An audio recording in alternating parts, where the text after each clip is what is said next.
I have noticed a significant decrease in the gas mileage I get in my car. Now, a little context, I have a newer car with a turbo. I run premium. Price of gas is $1.91 per liter. Are you kidding me? That's how Petro Canada and that's so when. Welcome to Toronto, where you can't get the machine. You have to tap right here at the window in order to pay. Today, 2 weeks later, it is $1.70 per liter. That is a 44% increase. Is there another country that pays this much for gas? Canada is sitting on one of the largest oil reserves in the world, yet somehow we're paying more at the pump than countries that import every single drop. Make that make sense. And it gets worse. Have you noticed how gas prices keep going up, but your tank doesn't last as long anymore? Same commute, same car, but suddenly you're refueling more often. So what's really going on here? Because this doesn't feel like bad luck anymore. It feels like something else. Credibility statement. This channel is all about breaking down what's really happening in Canada. No filters, no fluff, just real talk based on what everyday people are experiencing. Main point with example, Canada produces oil, a lot of it. But instead of benefiting from that, regular people are stuck paying inflated prices. Why? Because policies, taxes, and supply decisions are driving prices up, not scarcity. Think about it. If you owned a bakery and still had to pay more for your own bread than someone across the world, wouldn't you question it? That's exactly what's happening here.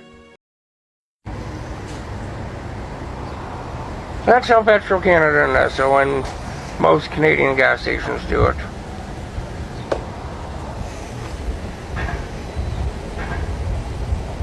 Alright, so peep this.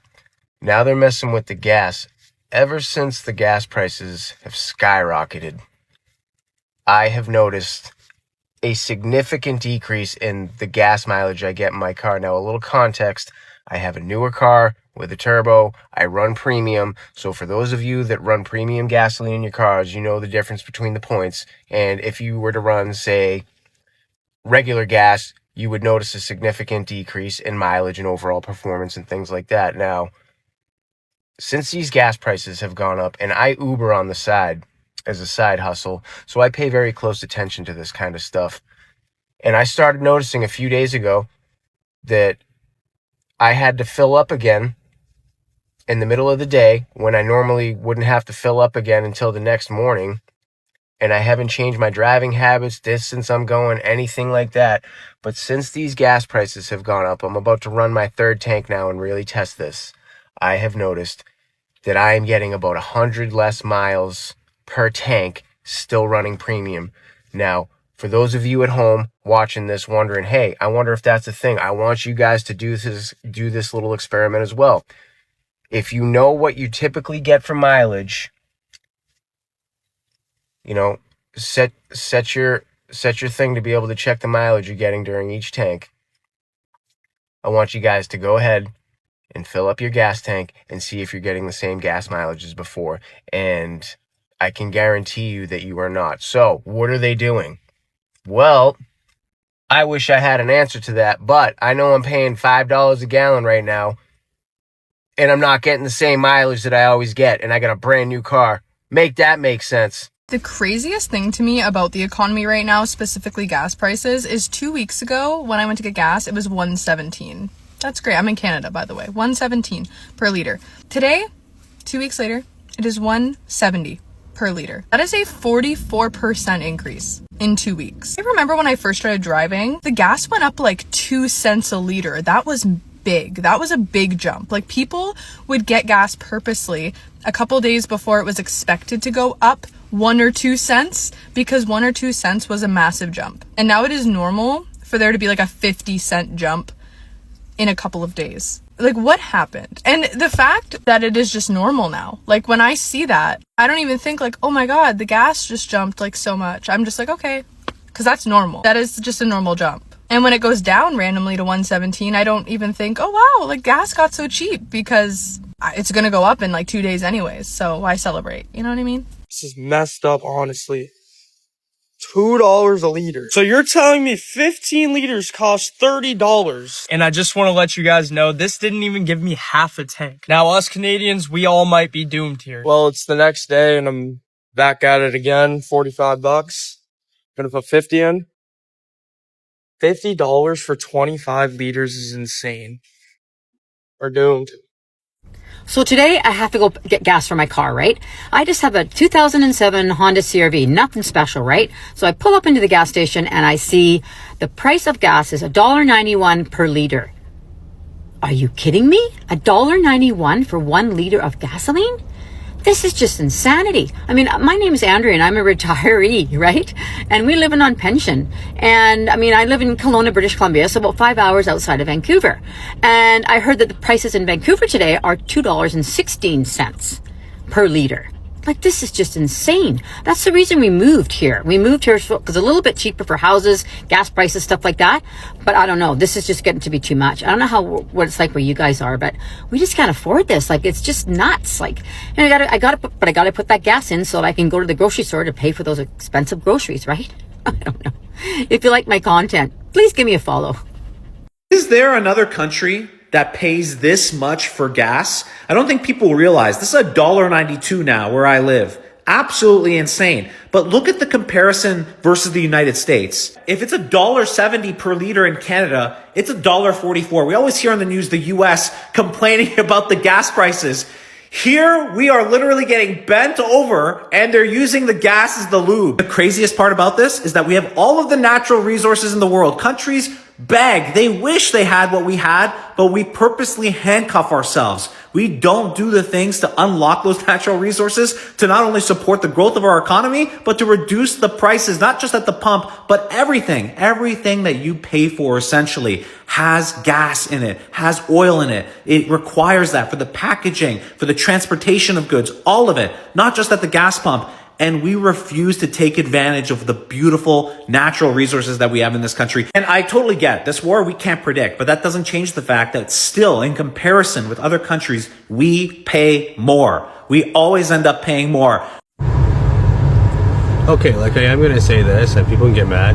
We do have our own oil, we have our own gas, we have everything we need to do our own stuff like we did back in like the 80s and 90s before they changed it.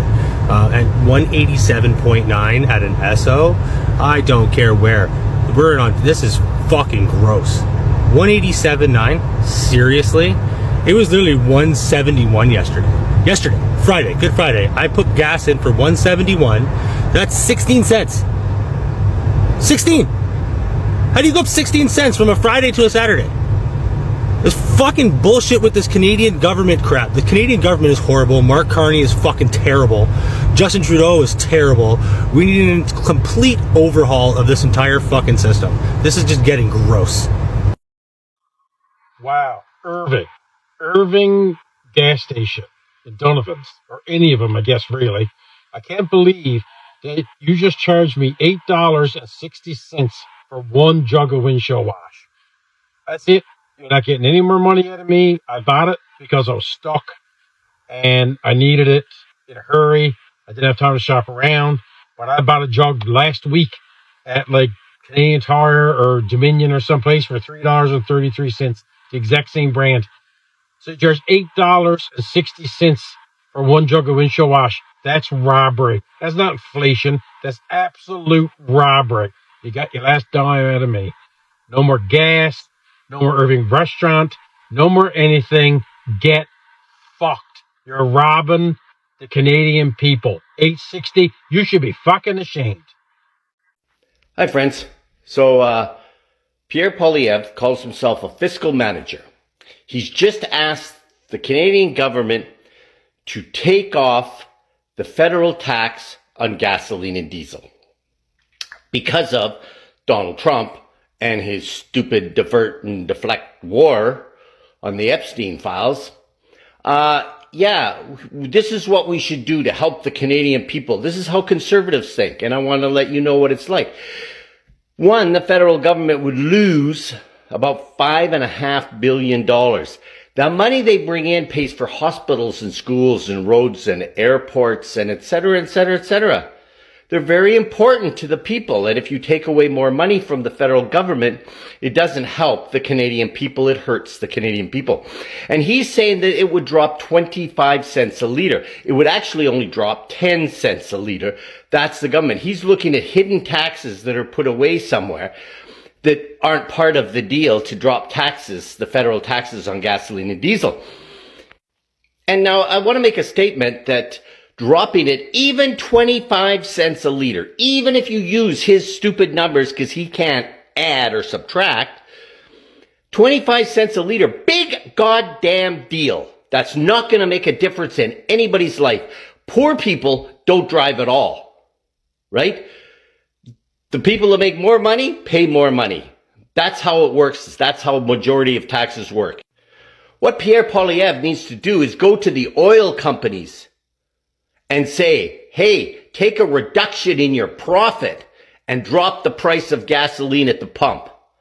Do that for us. That's what the people need. The people don't need to take money away from the federal government. We need to take money away from the goddamn oil companies. So Pierre Poilievre and your stupid math and your stupid economics, piss off. Like and follow. Thank you. Welcome to Toronto, where you can't get the machine. You have to tap right here at the window in order to pay. Crazy. Guys, you literally, like, you can't pay for gas at the machine. It says you gotta go pay only indoor payments, okay? And then you can't go inside. And then he doesn't open the window for you to tap your phone. You gotta tap through the window. Like, what the fuck? Like, I'm over. I'm over this country. You want to know one good thing about these rising gas prices? It takes a lot less time to get to $20 of gas. I'm the kind of girl that $20 of gas is $20 of gas. I'm not paying attention how far that gas gets me, how long it lasts me. $20 of gas is $20 of gas. And now I'm spending a significantly less amount of time standing outside in the spring, winter, whatever season it is today, Canadian weather, freezing my butt off, pumping my $20 of gas. Listen, guys, we got to take our wins where we can get them these days. Am I right? Okay, so I'm in Vancouver right now, and I just waited in line for like 15 minutes to get my gas because there's only one gas station in the whole area that's like under $2 a liter. So this place is like packed. Like, people are lined up around the block to get gas from here. And I was like, well, me too. But still crazy. Like, it's feeling like the end of the world where everyone is fighting each other over gas that they can actually afford. Let's be honest. This isn't just about gas prices anymore. This is about a pattern. When prices go up, we're told it's global markets. When supply is tight, we're told it's temporary. But when a country rich in resources can't give its own people relief, something doesn't add up. And here's the part nobody talks about enough. People are adjusting their lives around this, skipping trips, cutting expenses, even choosing jobs based on commute costs. That's not normal. That's pressure being passed down to everyday people. And what about the mileage issue? More people are noticing their fuel isn't lasting like it used to. Now, whether that's due to fuel blends, seasonal changes, or something else, the reality is simple. People feel like they're paying more and getting less. And perception matters because it shapes trust. Credibility reinforcement. This channel exists to question what doesn't make sense. Not to complain, but to connect the dots. Because once you start asking better questions, you start seeing clearer answers. Final thought, Canada has the resources. Canada has the capability. So why does it feel like Canadians are getting the short end of the deal? That's the real question. If you think something isn't right here, you're not alone. Drop your experience in the comments. What are you seeing at the pump? And if you want more real, unfiltered breakdowns like this, subscribe now. Because the more people start questioning, the harder it becomes to ignore what's really going on.